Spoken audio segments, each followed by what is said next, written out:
मित्रों नमस्कार, मैं हूं चंपेश्वर गोस्वामी और आज हमारे विशेष कार्यक्रम में हमारे बीच उपस्थित हैं संगीतकार, संगीत संयोजक और गायक नवनीत तिवारी जी, जो छत्तीसगढ़ ही नहीं अपितु मुंबई में भी अपनी पहचान बना रहे हैं। लगातार व्यस्त हैं, शो में व्यस्त हैं, फिल्मों के काम में व्यस्त हैं और अपनी व्यस्तता से समय निकालकर हमारे बीच उपस्थित हुए हैं।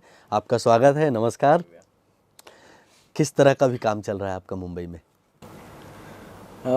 मुंबई में भी अभी तो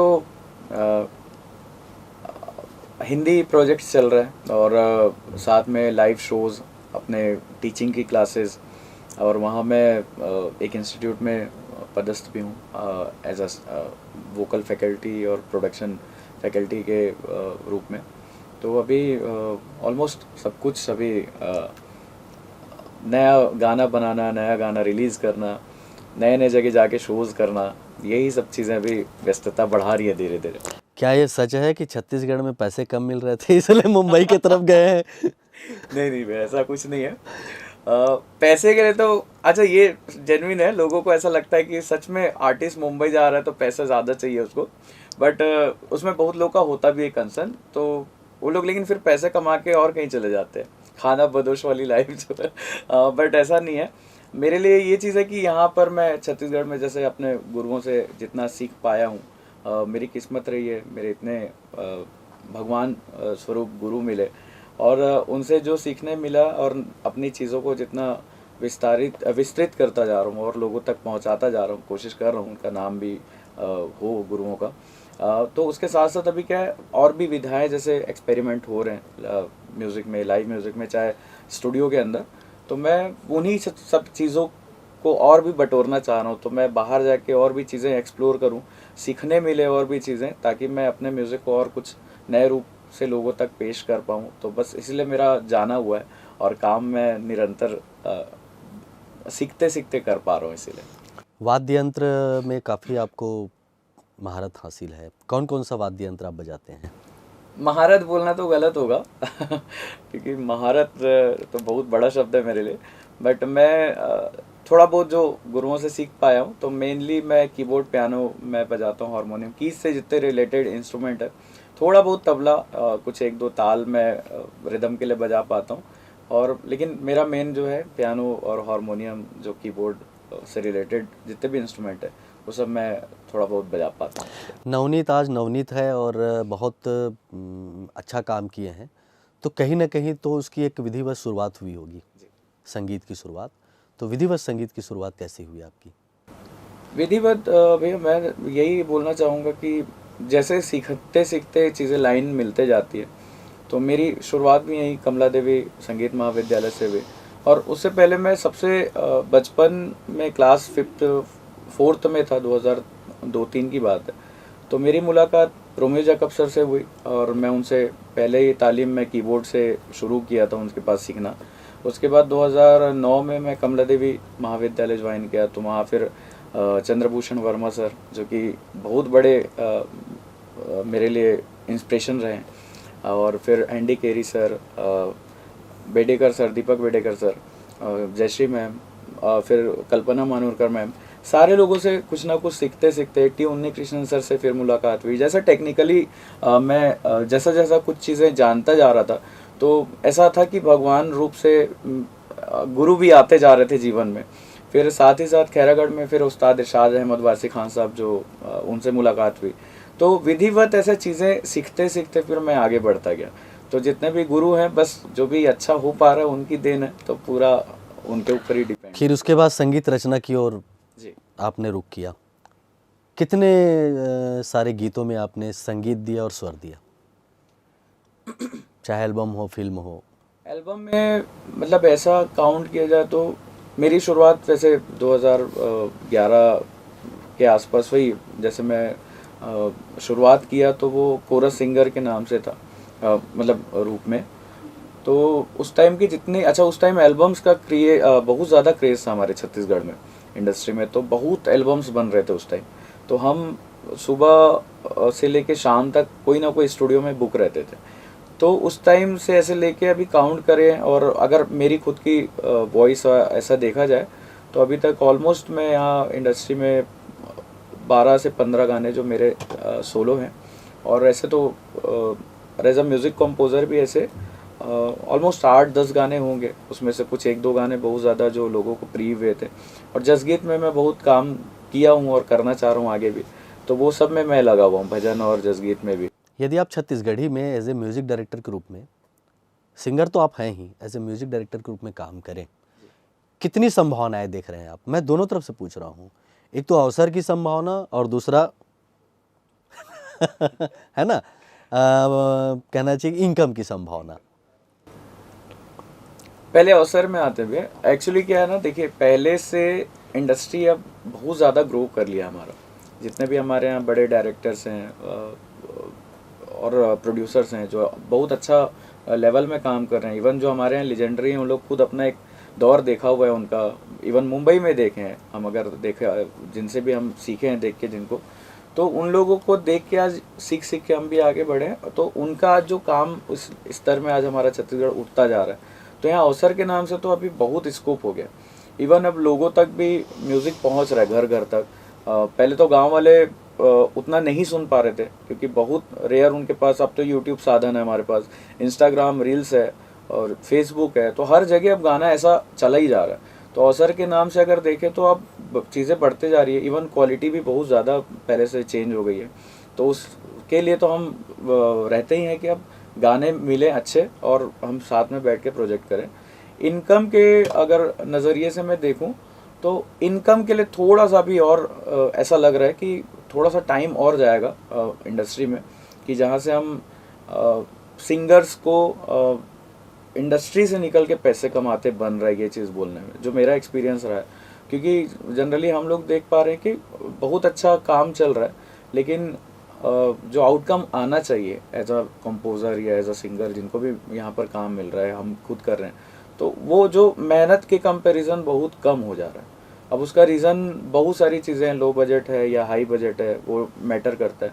या कुछ होता है कि कुछ लोगों का ऐसा डिमांड हो जाता है कि हमारे पास म्यूज़िक के लिए बस पैसे नहीं है, बाकी आप सारी चीज़ों में पैसे डाल देते हैं। ये मेरा एक जो एक्सपीरियंस रहा है कि आपका अगर सपोज़ 1 करोड़ का बजट है ओवरऑल मूवी का, 50 लाख भी है, तो आप उसमें से सिर्फ 2 से 2.5 लाख रुपए म्यूज़िक के लिए रखते हैं, और फिर आप बाकी के 48 लाख रुपए, एक मोटा मोटा मैं कैलकुलेशन बता रहा हूँ, बाकी चीज़ों में हम डाल देते हैं।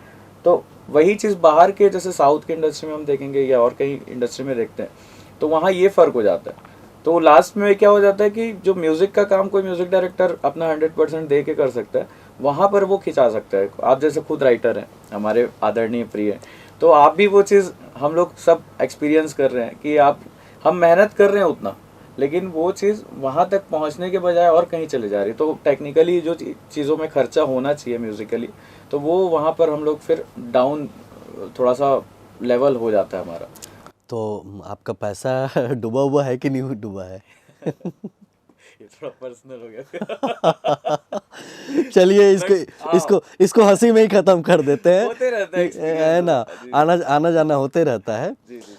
छत्तीसगढ़ी गीतों में क्या प्रयोग होना चाहिए, और यदि प्रयोग होना चाहिए तो आप किस तरह का प्रयोग चाहते हैं? प्रयोग भी अभी तो ऐसा देखा जाए ना कि पहले से तो बहुत इम्प्रूव हो गया है म्यूज़िक हमारे यहाँ का। और एज एन आर्टिस्ट अगर मैं देखूँ तो अभी जो चीज़ें हैं ना, कि कुछ मैं सुन पा रहा हूँ या हम लोग बाहर भी डिस्कस करते हैं लोगों से, मेरी जैसे बाहर भी कुछ म्यूज़िक डायरेक्टर या किसी डायरेक्टर के साथ हम मीटिंग कर रहे हैं, तो कई बार ऐसा हो जाता है कि एक गाने से हम इंस्पायर होके जो लोग बहुत मेरे भी जान पहचान में, इवन हम लोग भी कहीं ना कहीं उसमें फंस जाते हैं कि एक गाने से इंस्पायर होके हम उसी में ही आगे बढ़ रहे हैं उस चीज़ को लेके। तो वो नहीं होके और भी चीज़ों को सुनना ज़रूरी है हम लोगों को, ताकि वो अलग अलग फ्लेवर्स आते रहे, तो हमारा म्यूज़िक और भी अलग अलग कलर्स दे सकता है उसमें। जो मेरा एक्सपीरियंस हो रहा है, जो मैं खुद उसमें लगा हुआ हूँ, वेस्टर्न ऐड हो रहे हैं तो वेस्टर्न के साथ साउंड्स भी ऐड हो रहे हैं, साउंड्स के साथ में और जो इम्प्रूवमेंट चाहिए हमारे यहाँ, जैसे मिक्सिंग मास्टरिंग का, बहुत सारे हमारे खुद भाई लोग हैं जो वहाँ इंडस्ट्री में बॉलीवुड में बहुत बड़ा काम कर रहे हैं, जो मिक्स इंजीनियर हैं, साउंड इंजीनियर्स हैं। उन लोगों का भी बोलना यही है कि कहीं ना कहीं टेक्निकली हम लोग फंस जा रहे हैं कि जो चीज़ बहुत वाइड हो सकती है हम लोग उसको कुछ ना कुछ रीज़न से कम कर दे रहे हैं। तो इसमें मेरे को ऐसा लगता है कि काम हमको करना चाहिए थोड़ा सा। एक आखिरी बात आपसे करनी है। आप फर्स्ट हिंदी मूवी के पहले म्यूज़िक डायरेक्टर आपके करियर के आप म्यूज़िक डायरेक्टर, और जिसमें आपने कैलाश खेर जी को अपने कंपोजिशन। ये तो पहली बात, मेरे लिए बड़ा सौभाग्य है कि कैलाश खेर जी के गाने सुन सुन के गा गा के इवन स्टेज में मैं काम किया हूँ। आज भी लाइव शोज़ में उनके गाने मैं गाता ही हूँ। और लकीली ये था कि वो टॉपिक भी वैसा था कि गाने का देशभक्ति से रिलेटेड, और मैं खुद देश के प्रति इतना ज़्यादा प्रेम रखता हूँ। तो अच्छा, उससे बड़ी सौभाग्य कि आपने उस गाने को लिखा है। तो ये तो मेरे लिए और बड़ी बात थी कि चंपू भैया रायपुर से लिख के भेज रहे हैं कोई गाना, और हीरा मानिकपुरी सर उसके डायरेक्टर है उस फिल्म के। तो वो वाला जो एक्सपीरियंस अभी है कि वो मैं स्टूडियो जा रहा हूँ, उनसे कोऑर्डिनेट हो रहा है, देन उसके बाद उनको पहले मैं अपना कंपोजिशन भेजा फ़ोन में ही, वो सुन के फिर उनके साइड से रिप्लाई आया कि उनको बहुत पसंद आया गाना। ये मेरे लिए सौभाग्य की बात थी। देन उसके बाद हम जब रिकॉर्डिंग के लिए गए थे तो वहाँ का एक्सपीरियंस भी बहुत ही कमाल था, क्योंकि इतने बड़े सिंगर को आप जब रिकॉर्ड करते हैं, वो भी जब आपके आइडल सिंगर हैं, आप उनको इतना मानते हैं, और उसके बाद वो आपके गाने को जो आप एक्सपेक्ट कर रहे हैं वैसा गाते हैं, तो वो आपके लिए भी बहुत बड़ी चीज़ हो जाती है कि हाँ, मैं जो चाह रहा था एग्जैक्टली जो कंपोजिशन हुई है, उनका जो गाने को लेके लहजा आ रहा है और वो जो फील आ रहा है जिस पर्पज़ से हम गवा रहे हैं उनको, तो वो मेरे लिए तो बड़ा अच्छा ही एक अनुभव रहा है उसको लेके।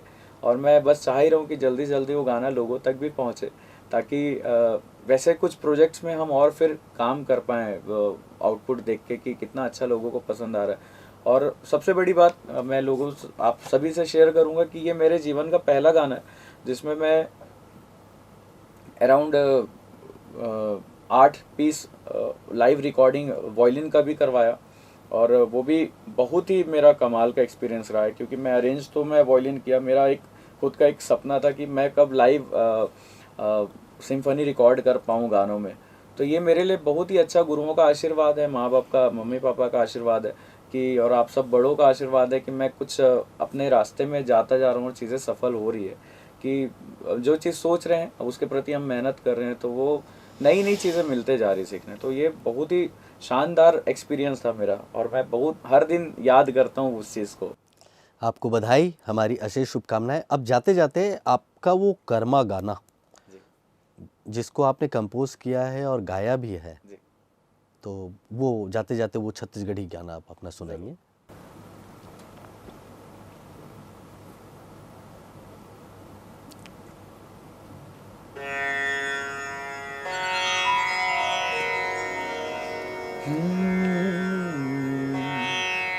ये गाना बहुत पसंद किए थे लोग, और आज भी मैसेजेस आते रहते हैं इस गाने को लेके।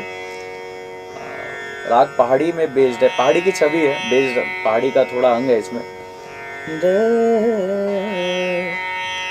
तुर कजरे रे नैना सुनो मोर मैना, जाने का भेद खोल रे। तुर कजरे रे नैना सुनो मोर मैना, जाने का भेद खोल रे। जिया ना करे चोरी कोयली कस तोर बोली, जिया ना करे चोरी कोयली कस तोर बोली, मिठ मिठ रस घोले रे, मिठ मिठ रस घोले रे। धक धक होए जिया सुन रे माया रुपया, धड़कन मोर डोल रे। तोर कजरे रे नैना सुनो मोर मैना, जान का भेद खोल रे। भाई वाह, भाई वाह, बहुत बढ़िया। नवनीत भाई, आप हमारे कार्यक्रम में आए, आपको बहुत बहुत धन्यवाद। आपकी सफलता की हम बहुत ज़्यादा कामना करते हैं। खूब आगे बढ़िए, तरक्की कीजिए। और मित्रों, अभी हम बात कर रहे थे नवनीत तिवारी जी से, जो बहुत बढ़िया संगीतकार हैं, संगीत संयोजक हैं और गाते भी बहुत बढ़िया हैं। तो आज अब दीजिए इसी बात के साथ कि फिर और मिलेंगे आप सबसे। नमस्कार।